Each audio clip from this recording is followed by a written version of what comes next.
There you are, using whatever font, style, or size you choose. It wasn't always this easy. Before word processing, there were electric typewriters with the type on a fast-spinning ball. You could change the ball if you wanted a different type, but your options were limited.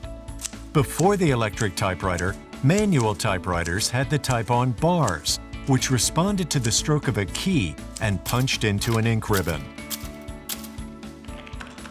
Word processing and typewriters are descendants of movable type. Movable type involves individual letters, numerals, punctuation, and spaces in different sizes and typefaces that were set by hand for use in early printing presses.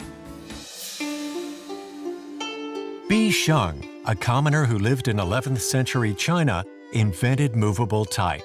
He cut the characters out of clay and then baked them, producing ceramic type. Other Chinese continued to improve on Bi Sheng's concept by making type out of wood, while in Korea, metal was used to make type. These early developments with movable type in the East did not take hold like the European efforts put forth by Johannes Gutenberg. There were early instances, early experiments in the East of casting type. However, it does not seem to have taken off in the same way as Gutenberg's did. Whether that has to do with the nuances of the language or the way that the alphabet is structured differently, I don't really know. But we don't see the same sort of advances as we do in Europe in the 15th century. Gutenberg, a goldsmith by trade, knew the type needed to be durable. The type had to withstand great pressure. There's a lot of pressure that's exuded upon it by the press. And so what Gutenberg and other early printers settled upon was an alloy of lead, tin, and antimony. Pour it into the hand mold. It would go down into the letter form that's inside there. And if I can break this up. And inside there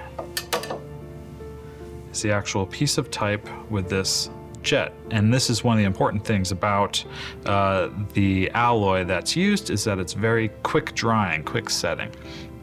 So this then would just be popped out, and there you have your piece of type.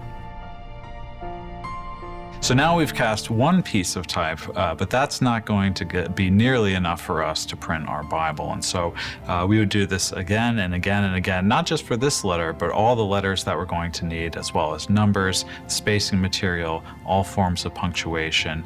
And so we do this hundreds of times until ultimately we have cases full of type that we can draw from when we're composing the text of our book. And this is arranged according to the frequency of letters. So here we have E, which is the most frequently used and in the biggest box in the case.